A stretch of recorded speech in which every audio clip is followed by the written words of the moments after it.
میں نے اس لیے چیلنج دیا تھا کہ اس پلانٹ ارتھ پہ جو ان کے مفتی اعظم ہیں پلانٹ کے، وہ لکھ کے دیں کہ ہمارے سوا جتنے فرقے ہیں اگرچہ ہم انہیں گمراہ، بدعتی، گستاخ، بد مذہب سمجھتے ہیں، لیکن ہے ہمارے مسلمان بھائی، جن عقیدوں پہ ہیں انہی پہ اگر وہ مر گئے ایک نہ ایک دن اللہ کا عذاب بھگتنے کے بعد جنت میں کلمے کی برکت سے چلے ہی جائیں گے۔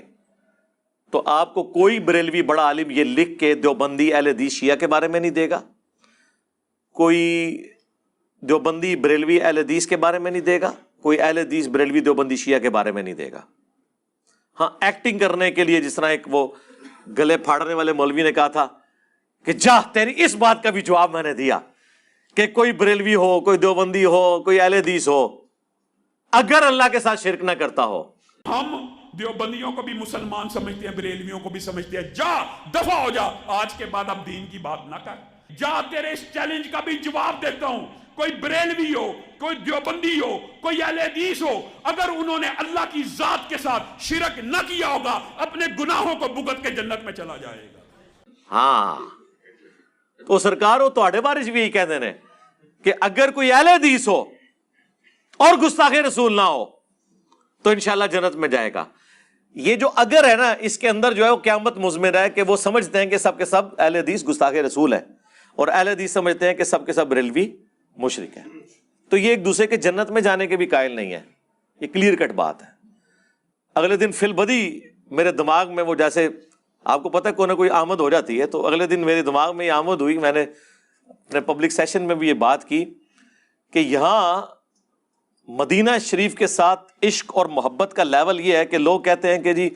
مجھے مدینے کی گلیوں سے پیار، مدینے کے پھولوں سے، کانٹوں سے، کتوں سے، سوائے مسجد نبوی کے امام کے، کیونکہ وہ گستاخ ہے۔ ہاں آؤ نا داڑھ تھلے، کوئی بریلوی کبھی نعت میں یہ لکھ کے دے کہ مجھے عشق ہے مسجد نبوی کے امام سے، وہ کہتے ہیں نہیں نجدی گستاخ۔ اچھا، مسجد نبوی کے پتھروں سے پیار، مٹی سے پیار، تو مسلمان کی حرمت تو اس سے زیادہ ہے۔ جامعہ ترمذی میں اور سنن ابن ماجہ میں حدیث موجود ہے کہ ایک مسلمان کی حرمت اللہ کے نزدیک کعبے سے بھی بڑھ کے ہے نا۔ تو مسلمان کے ساتھ کیوں نہیں پیار؟ نہیں ہے، اس لیے کہ وہ اس کے فرقے کا نہیں ہے، وہ دوسرے فرقے کا ہے۔ یہ نفرتیں ہیں، اور ان نفرتوں کو ڈسکس کرنے کا مقصد یہ نہیں ہوتا کہ ہم کہتے ہیں ایک دوسرے کو ماریں، ہم یہ کہتے ہیں پہچانیں ان علماء کو جنہوں نے آپ کو ان فرقوں میں ڈیوائیڈ کر کے آپس میں لڑوایا ہوا ہے۔ کہ آج ہمیں لوگ پرچیاں لکھ کے بھیج رہے ہوتے ہیں، جی کیا شیعہ کا جنازہ پڑھ لیں؟ بریلوی پرچی لکھتا ہے کہ کیا نجدی جو گستاخ رسول ہیں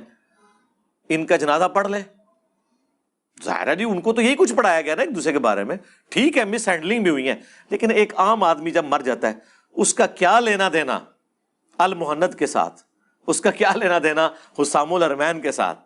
اس کا کیا لینا دینا احکام شریعت میں لکھے ہوئے فتووں کے ساتھ، اس کا کیا لینا دینا البریلویہ کتاب کے اندر لکھے ہوئے جھوٹوں کے ساتھ، اللہ یہ کہ جس کے عقیدے ہیں وہ ایک معاملہ الگ ہے۔ لیکن یہ تو بڑوں نے ڈیوائیڈ کیا ہے نا۔ اب ہمارا کام ہے کہ ہم ایسے مواقع کے اوپر ان کو جھنجھوڑیں کہ خدا کے لیے ٹالرنس اپنے اندر پیدا کریں، ایک دوسرے کے اوپر فتوے لگانا چھوڑ دیں۔ میں اکثر روتا رہتا ہوں کہ یہ چھوٹے جتنا مرضی اکٹھے ہو جائیں، ان کے بڑوں نے ایک دوسرے کو اسلام سے باہر نکالا ہوا ہے، چھوٹوں کی جرت ہی نہیں ہے کہ وہ اکٹھے ہو سکے۔